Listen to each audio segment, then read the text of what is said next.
You're listening to episode 345 of the Membership Geeks podcast, and today I'm going behind the membership with the one and only Jim Cooney from Amplified Artists. Let's do this. You're listening to the Membership Geeks podcast, bringing you proven practical tips and advice from the leading experts on growing a successful membership business each and every week. And now here are your hosts, Mike Morrison and Callie Willows. Well, hello there. Thank you so much for joining us this week for another fantastic episode of the Membership Geeks podcast. I'm one of your hosts, Mike Morrison, joined as ever by the one and only Miss Callie Willows. Hello there. And today we are once again going behind the membership as Callie talks to Jim Cooney of Amplified Artists all about his membership for people in the world of performing art. Jim has been one of the members of the Academy for a good while now. We love Jim. We've loved his journey. We've loved seeing essentially where he started and where he's now been able to get to with his membership business. And it's a story of ups, downs, and an origin for the membership that kind of started in a period of difficulty within his industry. So I'm really looking forward to hearing what Jim had to say. Yeah, it's a great story. And yeah, Jim had always wanted to create a membership site. He's always done teaching in universities and things like that as part of his career. And it wasn't until the pandemic hit that he actually had the time to sit down and create that membership. And as anybody listening will probably know, the performing arts industry was decimated by the pandemic. Everything shut down. So I love that Jim used that time to create this resource that has been able to benefit so many other artists. Absolutely. So I'm really excited to hear what Jim's got to say. Before that, though, if you are listening to this podcast for the very first time, make sure that you hit the subscribe button in your podcast app or wherever it is you're tuning in from. If you're a long-term listener, you know that we love and appreciate each and every second of attention that you give to us. If you have a few minutes to spare, we would be so grateful if you could leave a nice little review, 5 stars, of course, obviously, in your podcast app, just to let us know that we're doing a good job at delivering those proven practical tips and advice you love so much. If you do that, not only does it warm our cold little northern hearts, but it also helps us to reach more people, to help more people in the membership world. And ultimately, that's what we're here to do. So if you are able to leave us a nice review for the show, hit us up on social, let us know you've done that so we can thank you personally. We're on all platforms at Membership Geeks. I love the fact that I can say that now. Yeah, definitely makes things easier. It makes things easier. If you've been listening to the show for a while, you'll know that trying to give out the social handles used to take forever because it was different on every single channel. Because all those imitators, everyone wanted to be a membership guy. There's only 2 membership geeks. So anyway, before we go off down that little cul-de-sac, let's get to business. Behind the membership with Jim Cooney of Amplified Artists. I'm very excited. I love Jim. I love his story. I love what he's doing in his membership. And I'm sure this is going to be a very insightful conversation. So should we jump into it? Yeah, dive in. Today, we're going behind the membership with Jim Cooney from Amplified Artists. Welcome to the show, Jim. I'm so looking forward to chatting with you today. Yeah, I'm excited to be here. Thanks for having me. It's an absolute pleasure to get this chance. I'm always love chatting with you. So before we dive into all the nitty-gritty details, though, could you just give my listeners an overview of what Amplified Artists is and who it's for? Yeah, sure. So it's a membership community for professionals working in the performing arts. So that's anyone from performers to producers and everyone in between. So, directors, choreographers, writers, and it's helping them build careers and lives that they love. And that's kind of like the one-line summation of it. But more specifically, there's like basically 3 pillars that I feel like in any artist's life. And my membership is specifically for, performing artists, but this would be true of any artist, I'd imagine, that these 3 pillars, like artistry, money, and health, and they all have to be equally strong. It's like a house. If you have like walls made of steel, but then one wall is made of straw, then the house is going to eventually implode. So it's helping the performers in these 3 pillars. And so artistry is, obviously the art that they're doing, but it's also like how like they can brand that and package that in a way that's enticing for people to hire them. It's really helping them know their artistic mission. So instead of just taking whatever job comes their way, like actually curating a career that they want. It's like their website, their reels, their social media, anything that falls like within them as an artist.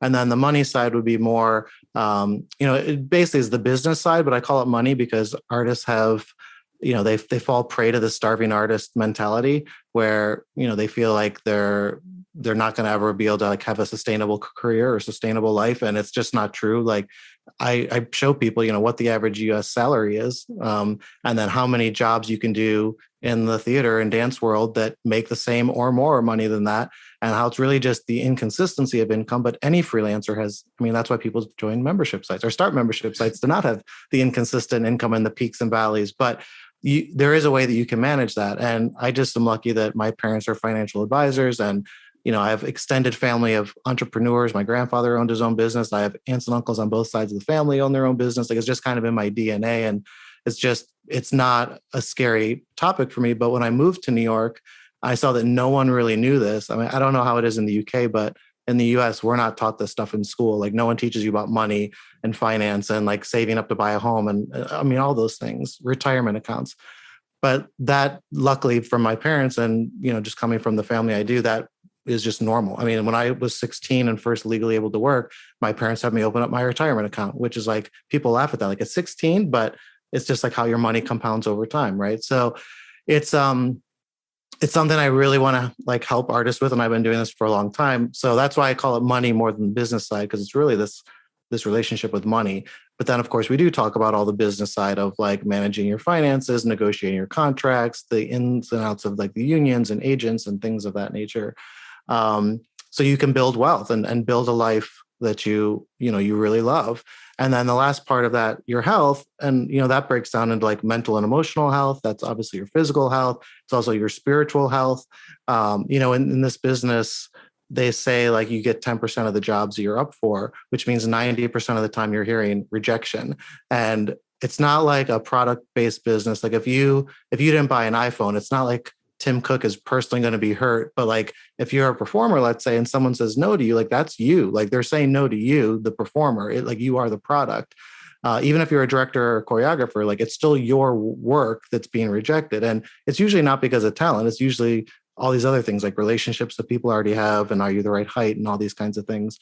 But it's hard to stay positive and optimistic and not have imposter syndrome, inferiority complex, all these kinds of things. Like you really have to work on that mental and emotional health. And then physical health, obviously, to do our business, not even just for performers, but for all of us. We work really late hours because, shows happen at night. We work really long hours. We work 6 days a week. It's just like our schedule is not the typical schedule. So like you really have to stay on top of your health.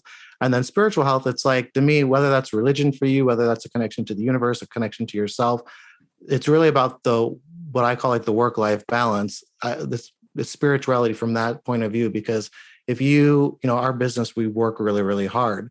And so people like become obsessed with their career. And like, that's the only thing that they really hold on to. And then you don't have a life. And so the spiritual side of life to me is like enjoying life, enjoying like being able to go to weddings, which it sounds funny to most people, but I was on tour when my grandfather died, this is like almost 20 years ago now. And I wasn't able to go to the funeral because I was in a show. And it's like so many people miss weddings and births of babies and funerals and things because of their career. And, I'm trying to change that. And I know a lot of other people are trying to change that, but we have to have this work-life balance, even in like just the day-to-day. Those are obviously big events, but even just your day-to-day, what are you doing to take care of yourself as a person and to be a person and be a human being first? Because you're really a human first, artist second. So that's like all the health pillar stuff that we work on. And we bring in people to, talk to the people about their mental health. And obviously we address physical health, and we have courses for all these kinds of things too. But it's baked into all of the content, like and the integration of these three pillars. So you're not just working on your artistry by yourself. How does your artistry affect your money and your health? And how does your money affect your health and your artistry? Like it's all integrated. And so that's like the purpose of the membership, is to help people be, equally strong on these three fronts and how to integrate those all together so that, like I said, they can build this career and life that they really love. I love that. I love how, as you say, how integrated that is and holistic, because it's quite rare to get something that has that balance of those elements rather than being focused purely on business or purely on health and things. Yeah. So that sounds like a great approach. And what made you actually decide to start a membership site then? So, well, like I said about the money stuff, I mean, this is something that I was always helping people with on the side, and then started teaching classes in this and then being invited to teach, the universities around the world, this kind of stuff. I also work with a lot of professional programs in New York City, and, certain universities have had me come in just to do workshops, or sometimes I'll be like a 2-week visiting artist, or sometimes I've been a visiting professor for a whole year. It just depends on like what the arrangements are. And I was always struck by like the stuff that I'm teaching could be taught. We're not doing acting, singing, dancing. We're talking about like all the stuff I just mentioned. That could be done over Zoom. It could be done over an online course. It could be done, in virtual mediums. And it's like people would be paying a lot of money to fly me there, to house me, to give me food. And it was great for those students. But then what about everyone else in the world that doesn't have access to that or can't afford to bring someone in? Also, like, because New York is one of like the epicenters, especially for like the Broadway musical, like that's probably, that's where it originated. So there's you have like London, you have Sydney, there's some other cities, but New York is probably like the mecca of it. And so if you don't live in New York, like to be able to have access to New York people to still study with, so you don't have to go like what people usually had to do was like fly to New York, get an apartment, live there, like just giving people access to that. And also make it easier for myself, to like just have to record the course one time and then let everyone have access to it. So I initially was thinking, I just need to make some courses in this stuff, and then I can just, send this to people and they can do that instead. And when I came across like the membership model, I was initially resistant. I'm like, oh no, there's no way that I'd want to be like constantly every month having to be available, and like, the content I have to put out every month, and then advertising it every month. Like I'd rather just do like one launch and then it's done. And then if anyone asks about it, I can sell it to them or whatever. But then I was thinking, I was like, well, Jim, like if you're really trying to help people, it's like, this is the other part of it, is that I would go, they would fly me somewhere and everyone would be fired up during the workshop. But I knew like as soon as I went to implement it, questions are going to come up because everyone's business is so different, right? As an artist, like even if you're all singers, let's say, you're all going to have different careers and you're all going to have different things that you're struggling with. It's impossible for me to address all those in one workshop. I can give you some general guidelines, but people afterwards would then have to email me questions, or like they just kind of fizzled out and they didn't really do anything, especially with finance. Like, that's such a big topic that they'd be like, okay, well, I'm going to go do XYZ that Jim told me to do. And then like they go to the bank and then they can't even figure out which account they should be opening. And then like it just stops there. Right. So I was like, well, if I really want to help people, then it should be a membership, because that's how you're really going to, stick with people for the long haul. And so I started listening to like your podcast and other people, and, checking out different like courses on like how to do a membership site and stuff. And just the more I heard about you guys saying less is more, less is more, less is more all the time, I was like, okay, so I don't need to be like available 24/7, 5 days a week. Okay, that makes sense. And I just kind of mapped out for myself, how much time would it actually take? And of course, you never know till you do it. So I was wrong, of course, but it still was way less than, my initial reaction. And I really like the idea of not having to launch, because I did do some workshops and things that I was in charge of doing the marketing for. And like, it was stressful to like put all your eggs in that one basket. I'm like, well, if no one shows up for this, I've done all this work for nothing. Whereas with the membership, I get excited myself when I go in and like think about what it looked like a year ago, and like now see all the courses that are in there and all the guests we've had come in. Like I get excited, like, wow, this is so cool. It's like I built up this library of content. So it's like the work has more value because it just keeps compounding instead of it being like these one-off things. So I think that's what led me to ultimately, I feel like it was the best way to help people. And I think from a business side of it, it was going to be easier to, manage. And you guys also are really good about saying, it's your membership, design it around your life. So I was very conscious when I built it. I need to design it around, I'm still going to be directing shows. I'm still going to be choreographing. I'm still going to be teaching. I need it to be something that I can do anywhere, and that is not going to be so intrusive on my time that I could be doing a 40, 50, 60 hour work week, getting a show up tech week, and then still have time to do what I need to for the membership. So it just seemed very flexible in that way. Awesome. And so I'd love to touch on what you said there about you're doing this alongside kind of still doing shows and things like that. So some weeks you'll be absolutely, jam-packed with that. So how are you fitting the membership in around things like that? Well, so we only have 2 live events a month, which one is the Q&A call. And then the other one it was member masterminds, which are similar to like the huddles and things you guys do, but we're actually switching that to a town hall format starting this month because I did a survey with members and it just seemed like people wanted to like have a group think on a topic that's affecting everyone instead of like coming with their individual things because they felt like they could do that on the Q&A calls. So they were already like that was being filled. So since I only have those 2 live events, I can just look at my schedule and be like, okay, here's a day off from the rehearsal schedule, or, I could do it at night because rehearsals, it's done at 6 that day or whatever. So I wish I could be like you guys and like just plan out your whole live call schedule and like have it be a consistent time or whatever. It won't work for me. And I think it doesn't work for my members either because their schedules change so much based on if they're in a show or not. So that's it. And then like really like the building the course each month or the workshop that we're doing, I can just do that at whatever downtime I have. And, same thing with like social media planning, and writing my blog posts, I just fit that in around. And, people like my forums aren't as active as you are. I mean, I have way less, way fewer members than you do too, but I'm not even in my forums every single day unless people are asking a question. Of course I'll pop in and answer, but right now it's not as engaging as yours is. And I would love it to be more, but I think it's just the nature of, what my members want. They feel like they could just put something on Facebook and have access to like thousands of people instead of just putting it in the membership. So I think they're just used to using social media instead of the forums. But I know that people appreciate having the forums because when they know they have a question, they know it's going to get answered. And I like having the forums because then I can direct people to the answers instead of having to like re-answer the same questions over and over again. So. And how long ago did you actually launch the membership now? It was October of last year. So what is that, like 15 months now? 15, 16 months? Okay. So you actually launched during the pandemic then, is that right? So that was actually I was in thinking mode. I'm very like, this is something I'm trying to get better. I was like, get out of thinking mode and get into action mode. Cause I've been thinking about this for years. But then when the pandemic hit, I'm like, well, not like I'm never going to have my schedule as clear as it is now because the whole industry shut down. And so that's when I bit the bullet and joined the academy. I was like, okay, this is the time I'm going to do it. Like I have the time.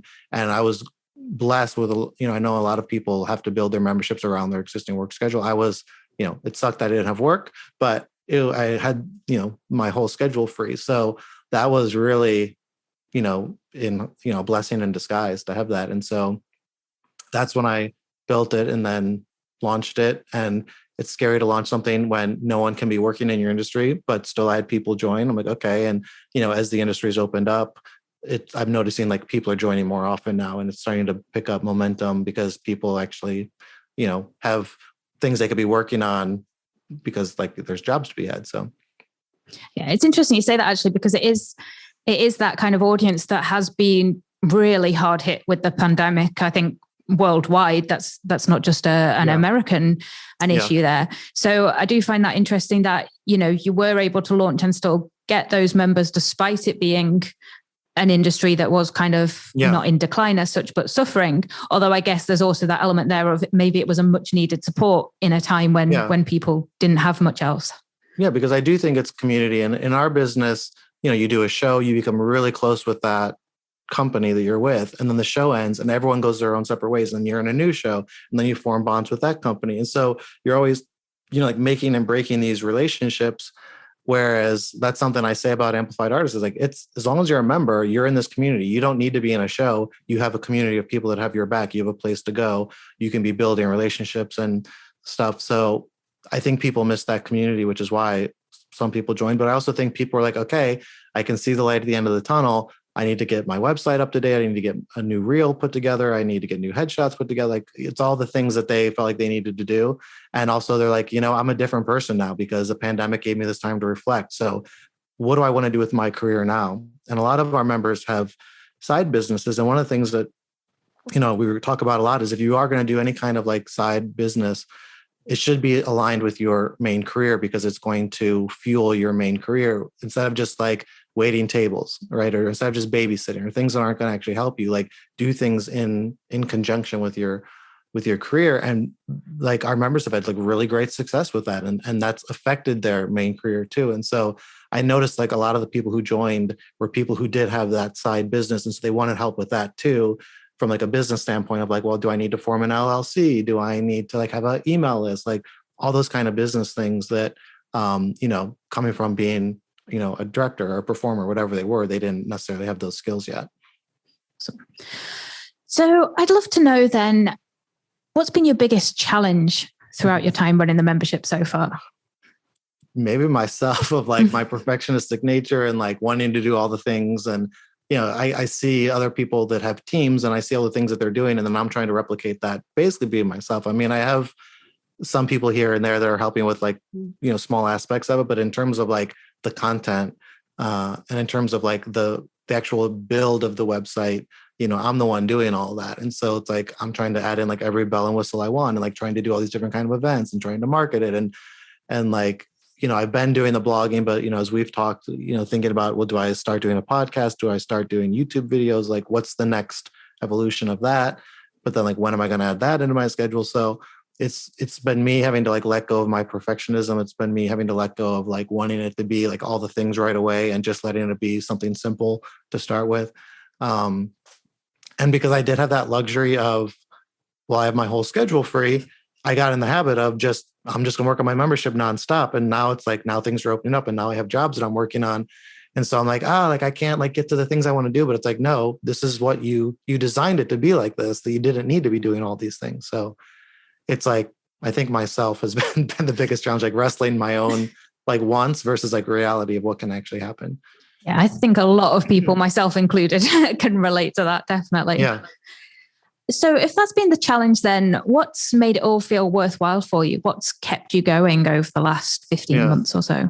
Well, seeing the success of people and seeing their wins and seeing them, like overcome things and accomplish things. And, this, but your listeners don't. It's like when I did a survey at the end of the first year, just to like see how people are feeling about it. And so I asked people, for when you joined Amplified Artists till now, do you feel more confident? Yes, no, or the same. And 100% of the people said, yes, I felt more confident. That shocked me. I was like, I'll be good if like 70, 80% say it. Like, then I'll feel like mission accomplished, because you can't help every single person because everyone has different stages and it depends on if they're using the content or not, what all those things. But the fact that like every single person said yes, I was like, oh my gosh, like, wow. And then I asked people who were, when they started, if they didn't feel like they were clear on who they were as an artist, because some people come in, they really know that already. But for the people who are not clear, do you feel more clear now? And 100% of those people said yes. So I was like, okay, wow, like this is working. And, just seeing them book their first job without having to audition, book their first international gig, book their first leading role, like whatever it would be. Like one person was trying to transition from performing to choreography and was really nervous about putting his choreography out there. And then he got like all these views overnight when he first posted his first piece of choreography and was so fired up that like he got such a positive response. It really like spurred him to go on. It's like those kind of breakthroughs are really, to me, it's like, it's so inspiring. So, and that's why I've always been a teacher, is because of that kind of stuff. But it's also like I said, like my own pride of like logging into my own site and seeing like all this content I'm building up. And it's like, it's really cool to see, and to see people talk about it. When I hear people talking about it, as like this thing, and I'm like, it's like something I created and like, it's like its own living, breathing thing now. It's really cool to see that. I love that. And yeah, that feedback from members that you're getting is incredible. Like, you've got to be proud of that. Yeah. I mean, even just like retention, it's like, people I see in your forums talking about, I got to get my retention up. I got to get my churn rate down and things. And like knock on wood, like that's not been an issue for me. Like most of the members stay, and all but one of my annual members renewed their annual membership. I mean, I don't really have a problem with that. I think once people are in there, they see like, oh, wow, this is really helping me. And I mean, I know like 2 months ago, I was talking to you about this and being like, I don't know if it's really helping people. Like, and you guys helped me kind of see look at the facts and be like, Jim, here's the facts. Like, of course it's helping people. And it took I think it just took an outside person presenting it back to me that made me realize, okay, yes, I believe it too now. So speaking of retention, then you mentioned there that your retention is really good, and only losing one annual member's a ridiculous retention rate. But are you doing anything in particular to keep members happy and coming back month after month? I do a survey about every new member, like I have the whole onboarding sequence. And I survey them kind of towards the end of the onboarding, just mainly to get like their preferred dates and times. Cause I try to work, yes, around my schedule, but also what works for other people. But I do ask them then like content preferences of like things that they're working on, just some general things. But every 6 months I do like a full survey of, okay, what are you using the most? What are you using the least? What would you like to see added in? And I use that to kind of guide. So I guess that could be retention in a way of like, I'm building the membership around what their needs and wants are. When people have like canceled their membership for like a very specific reason, I've reached out to them and said, hey, like, we could, if it's this scenario, maybe like we could extend your membership for 2 months, or like, well, why don't you have this area of expertise, like, and let's have you build out a course and I'll comp your membership for the rest of the year. And like, you build this course out or whatever, like there's things we could do. Like if you're in this financial situation, or, we do scholarships where people get their full membership for free. Like there's things I'm doing to like help people instead of just like, well, that member canceled, like just let them go. I mean, unless it is like literally like them just saying like, I'm not interested in this anymore or whatever it may be. So I've done a couple of times like those kinds of things, but really I haven't done much in terms of like with like retention on the mind of like, this is why I'm doing this action. I really think it's just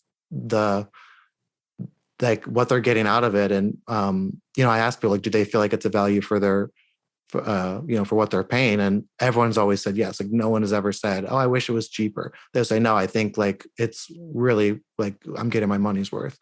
So something you mentioned there is that you have a scholarship program. How does that work?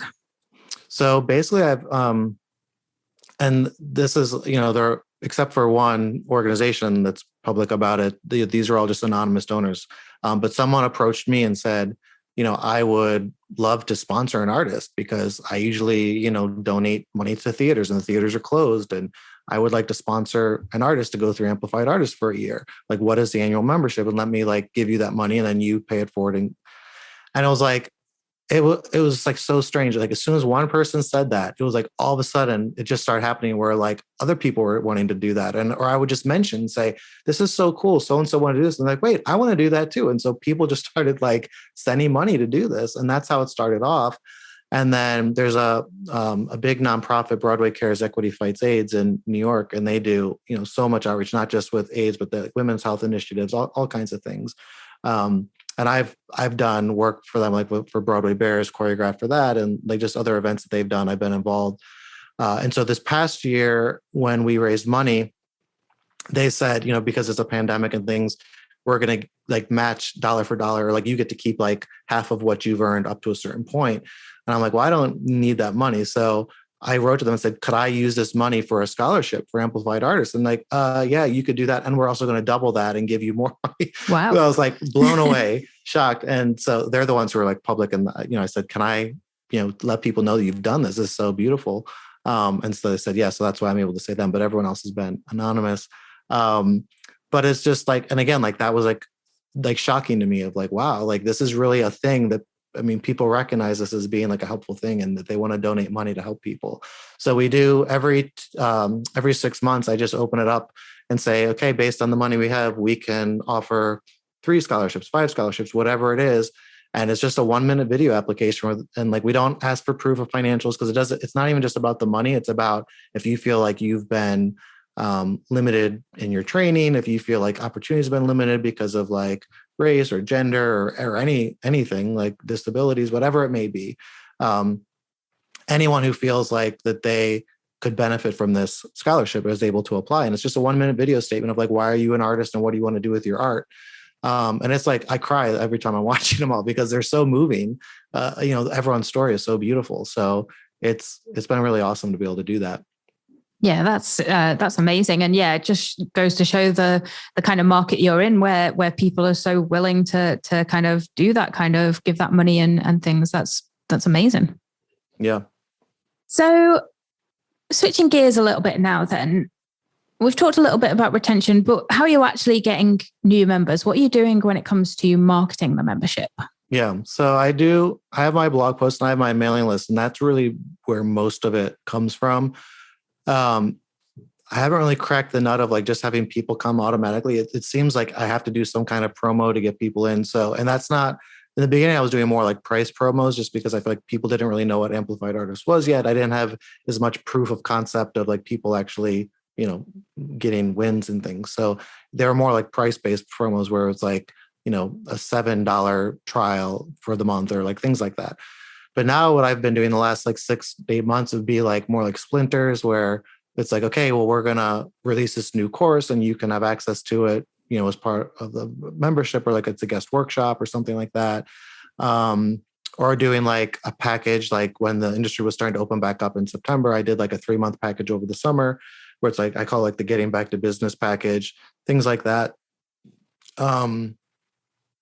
Like even just like the countdown calendar, the holiday countdown calendar that we do, like those kinds of things, just more like event-based things. That seems to be when people, like I'll see people join during that. And then until I do the next kind of promo, like no one's really joining from my weekly like emails and weekly blog posts, even though like it always mentions in the blog post, like Amplified Artists, there's always like an advertisement to a course that pertains to like whatever the topic's about. People will be joining my list through that, but they don't, I haven't seen like anyone just like go right to the website and become a member from that. So I do think as our industry is still half shut down and Broadway shows keep being canceled. So I think until it's fully back open, and I think that it's still going to be this kind of like weird period where it's going to be on a rolling basis. But there's been a lot of universities reaching out to me of like, well, we want our students to be part of this, or we want, we have a careers class for our seniors and we want them to start building relationships in New York. So I have a couple calls this week and next week about that. One university is having me come in and do a whole presentation on Amplified Artists and like offering like a group discount for them. So I think like that's going to be like the next evolution of this, is like other organizations wanting to partner with me and stuff. So it's not growing as fast as I'd like it to grow, but it's also still like this weird time. And, as we talked like 2 months ago, I think I need to be more, the blog posts are fine, but I think it's more about me being on video or me being on podcasts so they can actually hear me, see me, and doing interviews with members and like actually getting to see what people are doing to like have these wins and things. I think that's going to be much more exciting for people than just reading a blog post about like, here's what you do to make your website better, or here's how you get people to take notice of you on your self-tape submission, things like that. And yeah, I'll be really interested to see how those kind of universities and organizations end up working out for you as well, because that's a really exciting extra stream of members there as well. Yeah, at first I was resistant to it because like those are going to be all people who are like just starting out, and I really was gearing this for people who are already at the professional level, like, and not that these students don't have that talent, and as soon as they graduate, they're going to be like quote unquote in the professional world. So it's not even that, but I didn't want people who, we have people that have Broadway credits and national tour credits and have backup dance for like pop stars and stuff in the membership. Like if it was going to be like, 10 people like that and then 100 people in college, it's going to like change. But I think, if it gets to that point, I'll handle that when it gets there, because it's just like with you guys, you have the growth huddles, you can segment some of your events based on where people are. And B, I think like if I could help someone, why am I like turning something, like if this is going to really help people, and I'm in the business of helping people, I should help them, so I've wrapped my brain around, like, yes, it is something I want to pursue now. Yeah, I'm definitely looking forward to being updated on that in future. Yeah. So something I want to touch on is, I know you actually just spent like 3-4 months traveling Europe, which definitely gave me major envy seeing all your Instagram photos. But I know we've already talked a little bit about how you manage time with the membership, but how did you handle that traveling with the membership? Were you still doing things like those live calls then, or was it a complete break? Yeah. So I had, the first month I knew was going to be the craziest month just because of the way the schedule was of like, it was more like 2 and 3 day stays, and I was going to be on like a boat for a week and things like that. So that month I actually we did a course that was led by one of our members actually.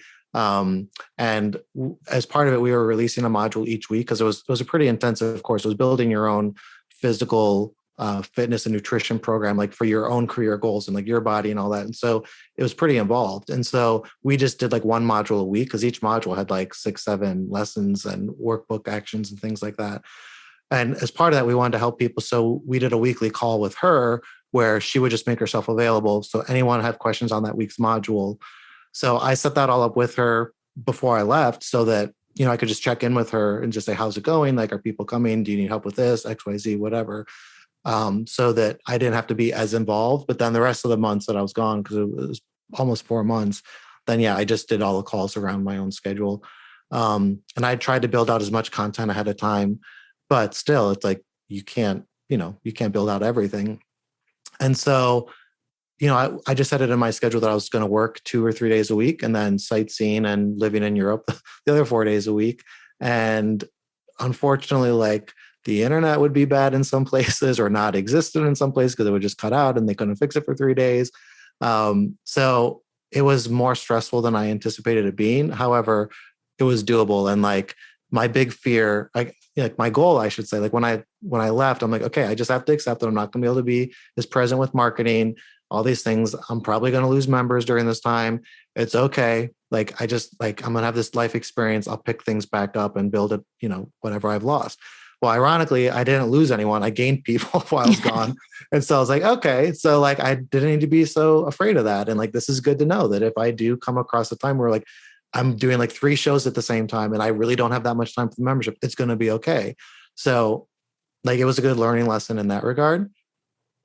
But I also think like I designed it that I could work remotely. And I designed it that I could, if I needed to, only work 2 days a week because I knew that I might be busy with the show. So because I built it like that, like an unintended perk was like, oh, well, I also could travel and do this. Then I could like be on holiday for 3 months and like go sightsee. And I mean, I was still working on like scripts and things with like writers, helping them develop stuff. So I was still doing work, but it's not the same as being in rehearsal, 8 hours a day, 6 days a week.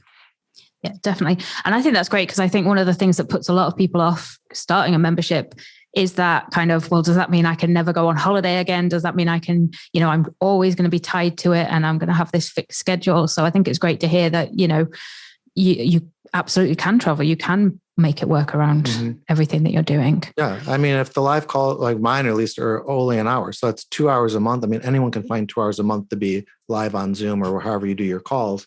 It's more of like the marketing. It's more of the, developing the courses. Like that's the stuff you have to figure out, like, and work around your schedule. But, like you can batch content, like as you guys talk about. I mean, there's ways to do it. You can hire out people to do it. I mean, there's ways you can do it to make it work for you as long as you're smart about it and you plan it that way. And you mentioned there as well a couple of times that you've had members create content for you. So how are you working that? Is that you're approaching specific members, asking them to create trainings on a certain topic? Yeah, if it's like something that's aligned with our membership and it's like not my area of expertise, like I am licensed in some group fitness, so I'm part of that world. I know the anatomy, things like that, but I'm not licensed in nutrition, or I'm not actively like, that's not something I'm actively pursuing. So people who are actively doing it, they're going to be way more up on speed on the topics, and they're going to be more qualified to talk about it. So it was going to be something I would hire in someone to do anyway. But if it's someone that I know that's an expert in it, that's in my membership, it made sense for me to like ask her and just say, hey, would you like to build this out? And, I think like it also lets people feel more like they're a part of the membership. Like we've done member challenges before where like a member will lead the challenge. I think it's just nice. It's a nice way to get people involved. And, it hasn't gotten to the point where people are just like reaching out and say, hey, I'd like to do a course in this. I'd like to do a course in that. Like, that's going to be a little tricky if people are coming up with ideas that maybe I don't feel like are so aligned with what we're doing or whatever, but that it hasn't been an issue because it's mainly been me reaching out, and no one has really been like, well, why is that person getting to teach? And I'm not like, it hasn't been any of that kind of stuff. People are actually excited to learn from their fellow members. And how are you arranging that with them? Are you giving them free membership, paying them? Yeah. So free, I comp like X amount of months for them based on like what they're doing and whatnot. And it seems to work out well. And like I said, they're excited to do it. So and also like, I've told them, like, you don't need, you're building this for us and it's going to stay in our content library for, indefinitely. But if you want to take your same course and sell it outside of Amplified Arts, you want to have it on your website, like, it's your course, it's your content. So like, I just look at it as like, I'm licensing it by offering the free membership or whatever. So that's for them, like, well, I'm going to basically kind of get paid to build this, because they're getting the free membership, and then I can use it in my own career. So it's like a win-win for them. And for me, it's a win for all of us. Awesome. So overall then, what impact would you say having the membership has had for your life and business so far? Well, considering that my industry was shut down, it gave me something to do. I mean, that's been the biggest impact. Like, I don't know what I would have done.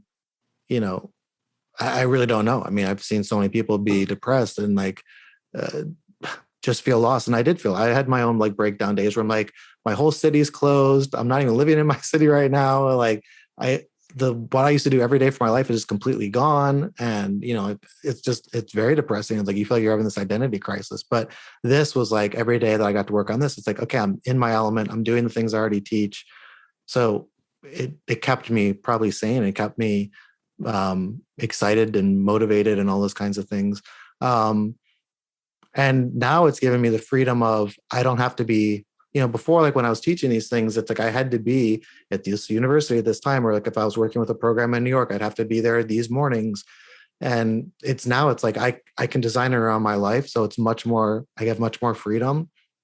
And it's the stability of it. Like, I don't have to rely on someone calling me to have me come in and teach something. Like, I have my membership recurring income now. So those are like icing on the cake when someone calls me to come in and teach. That's just extra bonus money on top. But I still have my kind of like, this is my main bread and butter. I mean, obviously, like most of my income still comes from my directing and choreographing. Like, that's my like main job. This is more of like my side or like secondary thing, even though it feels like the last year and a half, it's been more of my main thing just because of the nature of the pandemic. But I do think that it's given me that, like, just like I don't have to worry now about trying to fill in the gaps of in between shows I'm directing. I don't have to worry about like, okay, how am I going to fill in the gaps with this? I already know that. And even when I'm doing the directing shows, I'm still also making that money from the membership. So it's just like that extra, comfort that you're getting. Yeah. So there's a big peace of mind there. And yeah, I do love that you've been able to kind of turn that pandemic situation around essentially. And it gave you the time to be able to create this, which you can move forward with from now on. So final question as we wrap up then, I would love to know, what would your top tip be for anybody listening who's just starting a membership now? Well, besides joining the academy, I mean, like that's like top tip number one. I mean, you have to like, I mean, you can watch all the YouTube videos you want to, but it's just like you've got to have, I mean, the roadmap is so helpful. The community is so helpful. Like, you guys are obviously so helpful. It's like, you really need that support. I think like my membership would not be anything if it wasn't for the academy. So that'd be the top tip. But I think like beyond that, it's just like, keep it simple. It's like what I mean, I know you guys have a different roadmap now, but on the roadmap that I did, I don't remember what lesson, but it was sometime early on. And Mike was saying, keep it super simple, keep it super simple. Like, I just kept repeating that mantra to myself because, like I said, I have a tendency to just want to do everything. And I'm still having to tell myself, keep it simple, Jim, keep it simple. But I wish I would have listened to that even more. I caused like a lot of work for myself and like tried to build out things that I didn't even know. Like, it's really true what you guys say, that you don't know, like your members are going to guide everything for you. You think it's going to be one thing and it's not. And like things I thought people were really going to care about, they didn't care about. Things I thought no one would really care about, it's like the most important thing to them. So I'm like, oh, okay. So I've had to like change gears so many times and that's great. Like, I'm happy to do it. But I wish I would have started much more simple and just let people guide it from the very, very beginning instead of like launching and then letting people guide it. Awesome. So thank you so much for joining me today, Jim. It's been an absolute pleasure. And I'm really excited to see where you take the membership this year as well. It'll be me too. I'll keep you posted. For anyone listening who would like to check out Jim's membership, please head over to amplifiedartist.life or check the show notes for the direct link. And if you're an Academy member, then you're probably already familiar with Jim from the forums. He's a familiar face around there, but I'm sure he'd be happy to answer any questions you have about things that he shared here there as well. I'm just volunteering you there, Jim. Yeah, for sure. No, I'd be happy to. All that's left for me to say right now, though, is thank you so much for sharing your journey with us today, Jim. Thank you. Thank you so much once again to Jim for joining me on this episode. I so loved our conversation and everything that Jim's created so far. And I'm so excited to see what's in store for him. The insights that he shared there in terms of being approached by universities and things like that. The future is bright, I think. Definitely. And it couldn't happen for a nicer guy. He's generally just a solidly nice guy doing this for all the right reasons. And I think for me in particular, what I loved hearing about was the whole scholarship scheme he's been able to set up. I think that, if nothing else, demonstrates why he's doing this, why he's into it, and just what he wants to give back to his industry. And what a just a powerful, phenomenal, fantastic thing to be in a position to do. Yeah, it's absolutely awesome. And I love that, it just shows so much about that industry that Jim's in as well, the generosity of people to do that too. So yeah, it's a tribute to what Jim has created and to the market in general, I think. Absolutely. And I think, that industry, and we said it in the intro before we jumped into that conversation, that industry was just on its knees right from the get-go, from the pandemic. And it's probably as kind of things keep popping back up and there's little waves and little surges and stuff, it's that world that's kind of amongst the first that immediately is impacted. Like every time the public get a little more nervous or every time people are being a bit more cautious, the theatres shut down and hospitality shuts down. And so it's still on really shaky ground at a time where I think more people are actually being able to get back to a rhythm. So the fact that, first of all, Jim's been able to use the just crazy circumstances of the last couple of years to really spur on his membership and to find another way of working within the industry, that in and of itself is just fantastic. But the going above and beyond to actually find ways of giving back, again, it speaks to the man, but also speaks to what you can do with a platform like that, which having a membership gives you. Yeah, definitely. And I love that Jim has taken such a holistic approach to what he teaches in the membership as well. So he isn't just helping with that business side, he's helping people with the life side of things as well, which, a mindset, mentality and things in the last year or so in particular, for artists, it's such a huge thing. So yeah, it's such a great service that Jim's offering. Yeah, and we have to admit to being particularly envious of Jim's ability to have jaunted around the world on holiday for a big period of time. But that, again, just shows, he hasn't shied away from talking about during your conversation how much work goes into his membership. And we always say memberships, they are a business. It's not passive income where you get to just sip cocktails on a beach and do 30 minutes of work a week. It takes work to make it work. But the fact Jim's been able to do that while on a beach or while in a variety of different countries and traveling just shows the kind of flexibility that being a membership site owner has. And I think, if you're someone in that industry, if you're part of Jim's community and you see that, he's able to kind of thrive and have that variety and have that enjoyment and have that flexibility in his life, that's got to be inspiring and motivational for you too as one of his members. Oh, yes, definitely. I think, he's definitely living the example, I think, there. Totally. And we're big fans of eating your own dog food and leading by example. And I would say within that world in particular, Jim is very much emerged as a leader for his fellow performing artists. So I love these behind the membership interviews and conversations. Let us know on social. Do you love them too? What was your best takeaway, your favorite thing that Jim talked about? Is there anything that has inspired you to do something similar for your own industry? Could you set up a scholarship program? Could you look at those kind of opportunities? Let us know. Hit us up on social, or if you're in our free Facebook group, give us a shout in there. You can head to talkmemberships.com or just search for Membership Mastermind on Facebook. Or of course, if you're an Academy member at membershipacademy.com, then you'll already know Jim. Jim is a familiar face. So pop a little post in the forum and let them know how much you love today's episode. Yeah, I think that's it for another week. That is it for another week. Thanks so much for joining us. Thanks to Jim again for being such a fantastic example in his industry, a fantastic Academy member, and now a fantastic guest on Behind the Membership. We will be back again next week with a regular episode where we'll be delivering those proven practical tips and advice to help you to grow your membership. So we'll see you then. If you enjoyed this week's episode of the Membership Geeks podcast, we invite you to check out membershipacademy.com.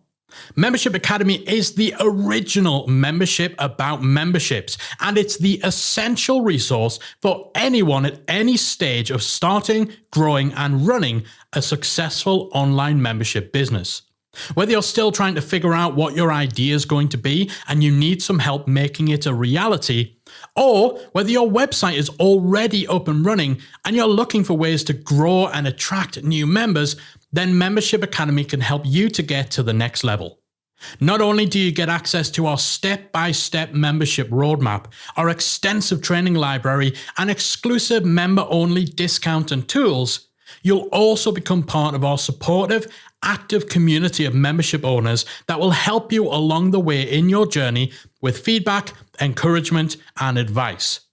All of this and more make Membership Academy the #1 place to be for anyone looking to start, manage, and grow a successful membership business. Check it out and join the community at membershipacademy.com.